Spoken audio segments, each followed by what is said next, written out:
In 1963, the Cold War between the United States and the Soviet Union worsens, and nuclear war appears inevitable. Recognizing that humanity could be wiped off the face of the Earth, President John Kennedy directs the creation of a covert plan to ensure humanity's survival. A group of scientists design the spaceship Ascension and select 600 volunteers to colonize Proxima Centauri. However, the journey will take hundreds of years, with generations succeeding one another. 2 generations later, the ship is primarily inhabited by the grandchildren of the first astronauts, and the environment is reminiscent of the 1960s. A grand party is held on the ship to commemorate the 51st anniversary of its launch. Looking at the inhabitants, it appears that the mission was successful, as they have clearly adapted to their living conditions. However, the first impression is deceptive, as social inequality also exists here. Wealthy and well-off families get good jobs and live on the upper decks, whereas the poor have limited comfort. One day, a young woman named Lai picks up a package from the butcher and goes swimming at the artificial beach. Soon after, a girl named Krista discovers her lifeless body and alerts the ship with a loud scream. Despite the passing of time, the spaceship's chief engineer, who remained on Earth, is still alive. However, his son, Harris, has taken his place, and he is doing everything he can to keep the Ascension project under tight security and monitor all news. After learning of Lai's death, Harris's assistant suggests informing the project director, Catherine Warren. However, Harris is concerned that this will jeopardize the project and tarnish his father's legacy. Meanwhile, Dr. Juliet Bryce examines the deceased and discovers strange markings. The ship's captain, William, delegated responsibility for investigating this case to Aaron G., the project executive director. He quickly notices one oddity. There is no image of Lai entering the beach. Later, G discovers that Lai was seeing a man named James Toback, who worked in water purification. He sets out to find him, but without success. On the same day, forensic evidence indicates that Lai had been having sex a few hours before her death. A bullet was extracted from her palate, which alarmed G because the ship is officially weapons-free. He immediately notifies the captain of the news. Meanwhile, Krista needs to be hospitalized because she is shocked by the incident and believes someone is watching her. Even as she recovers, the girl insists that there is no life in space and that they must return to Earth. She is also convinced that Lai died because she learned something forbidden. Soon, G apprehends James Toback. The man admits he saw Lai on the day she died. However, she left abruptly after a disagreement, and he was not close to her that day. G and Toback go to the beach and begin searching for clues. Suddenly, they discover a hidden passageway that Lai appears to have used, explaining her absence from surveillance footage. G and Officer Duke investigate the discovered entrance and discover the location where the girl was killed, as well as a book containing maps of the water filtration system and blueprints of the navigation computer, which recently failed. It soon becomes clear that this is sabotage designed to force the ship to return to Earth.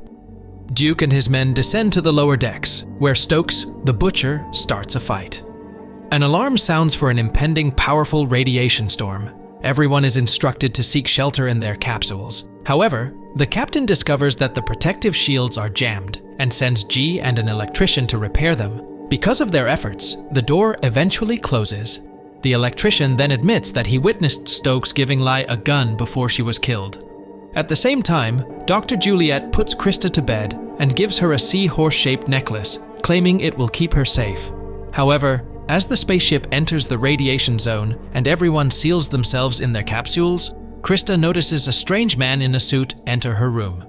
After the ship safely passes through the radiation storm and everyone is free to leave, G and Duke return to the lower deck, find Stokes with a gun, and arrest him. The man is interrogated, but he maintains that he was framed because he is from the lower deck, and it is simple to make him the culprit. Meanwhile, the door to Stokes' cell opens automatically. He leaves and retrieves a hidden gun from his cabin. Following the funeral, G speaks with Captain William, who admits that he was close to Lai but did not kill her. Stokes then appears, taking a random girl hostage. He demands a fair trial. G lunges at Stokes, releasing the girl. The captain quickly guides her to safety, while Stokes and G continue to fight. Stokes is eventually ejected into space, but instead of dying instantly, he lands on an inflatable mattress and is detained by a group of people. It becomes clear that the entire project is a simulation, a test of the viability of generations of humans in space. However, the crew believes they were sent on an important mission and have been flying in space for 51 years. Director Warren eventually learns about the recent events. Enraged, she storms into the Mission Control Center and orders Harris not to hide anything. Harris claims that Stokes is the murderer, but the director is skeptical and assigns a consultant named Samantha Kruger to oversee the project. At the same time, an unknown man places a bomb in the ship's cobalt generator, which explodes after a while. Harris and Kruger rush into the facility that houses the spaceship. Fortunately, there have been no reports of casualties, and the injured have been transported to the medical center. Captain William inspects the explosion site and finds graffiti on the wall, confirming that it was a deliberate act. However, to avoid accusations of incompetence, he conceals the true cause. Outside, Kruger demands access to the ship's surveillance footage. G goes to the lower decks to meet with the person in charge of the generators, Dwight, but he panics and attacks the director. Regaining consciousness, G continues his investigation and discovers that the explosion that killed his parents 20 years ago was similar to the recent one. He speculates that Dwight was likely involved in Lai's murder because Stokes did not know how to use a gun and thus could not have killed the girl. Harris and his assistant discover that the other side of the deck is no longer airtight, and the team inside can hear sounds from outside, increasing the risk of exposure. G discovers Dwight, and a fight ensues, during which Dwight manages to escape and activate a bomb timer. Harris is alarmed and orders everyone to leave the area immediately. Fortunately, G defuses the bomb, but Dwight dies. Kruger blames Harris for this, but argues that the project's goal is to assess human capabilities. Later, Harris gives his wife Dr. Juliet's necklace, implying that he was the one who broke into Krista's room and stole it. At the same time, Kruger conducts her own investigation and discovers that several scientists involved in the Ascension project were killed or went missing in the 1960s. Meanwhile, on the ship, everyone prepares for the next round of vaccinations, but Krista refuses the shot, believing they intend to kill her. The librarian volunteers to take the shot instead, but after receiving the medication, she passes out. Kruger demands an explanation, but Harris insists that these are routine immunizations and expresses concern for the girl who did not receive her shot. He orders that the medicine be mixed with milk, but Krista discovers his plan and pours it out. Kruger meets Eva, the creator of a website that tracks the fates of 1960s scientists. Eva claims that the government used the project as an excuse to kidnap children for participation. Later, an unknown man pursues Krista and attempts to forcefully vaccinate her, but he injures himself and stains the girl's dress with his blood, allowing her to flee. G takes her to Dr. Juliet and persuades her to take the shot. While preparing, Krista tells Dr. Robert Bryce about recent visions. These include a twin tower collapse, a desert war, and ocean tragedies. She also claims to have spotted Dr. Bryce in the maintenance tunnel where Lai was killed.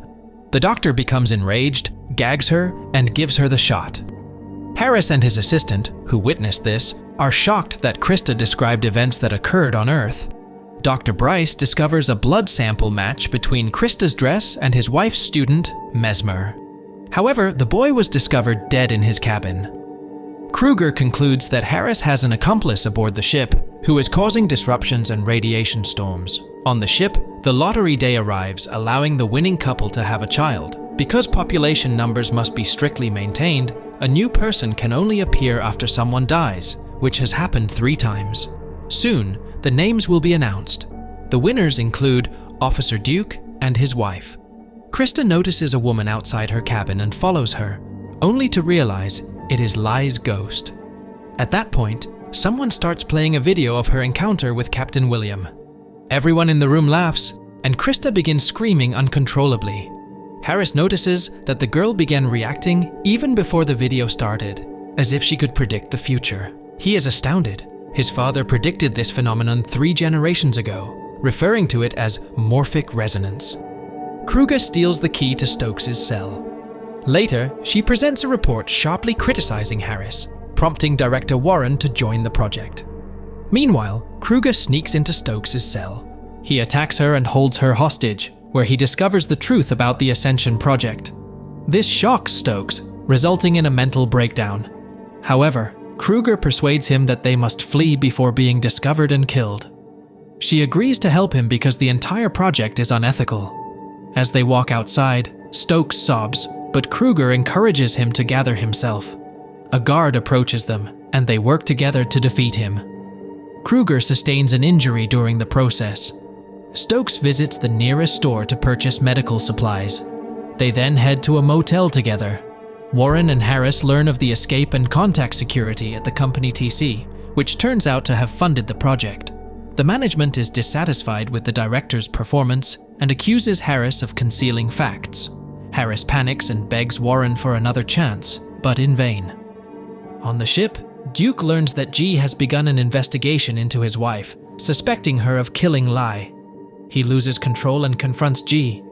At the same time, Krista has a different vision. She rushes to the beach, anticipating a violent fight between Duke and G. She uses telekinesis unintentionally due to her anxiety. However, she loses control of her power and turns off the entire ship's electricity. Warren blames Harris for the incident and orders her henchmen to dispose of him. Harris is terrified as he discusses morphic resonance. Warren has been waiting for this result for a long time. They rush to the control center and learn that all of the ship's systems have shut down due to a power surge, but the artificial stars continue to shine. Harris's father inserted the starlights into the ship's nuclear reactor to ensure the illusion's permanence. Harris suggests using the nuclear reactor to restore system functionality. Meanwhile, Toback receives a weak TV signal and notifies Dr. Bryce. However, the latter sends the guy away on a flimsy pretext before turning off the screen.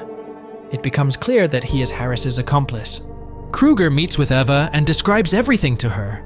She intends to flee abroad and seek asylum before revealing the project's deception. Eva attempts to persuade her, and Kruger discovers that the journalist also works for the TC company. Eva confesses all and shoots Kruger. Stokes escapes. The ship's oxygen supply begins to run out. Captain William and G go to the lower decks to activate the carbon dioxide scrubbers and declare a radiation storm so that the others can conserve oxygen. Harris concludes that the chances of restoring the ship to working order are slim, so Warren decides to save Krista before she suffocates. William and G realize the scrubbers are beyond repair and decide to clean the air manually. Krista senses someone approaching to take her. Dr. Bryce confirms this, and when Krista accuses him of murdering Lai, he admits the woman learned about the bogus mission and he couldn't bear the publicity.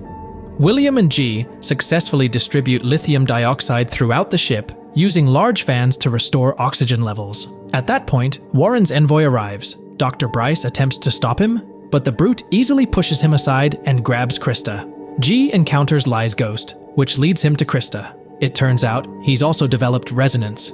G attacks the thug, and Krista unleashes her power once more, causing the opponents to vanish.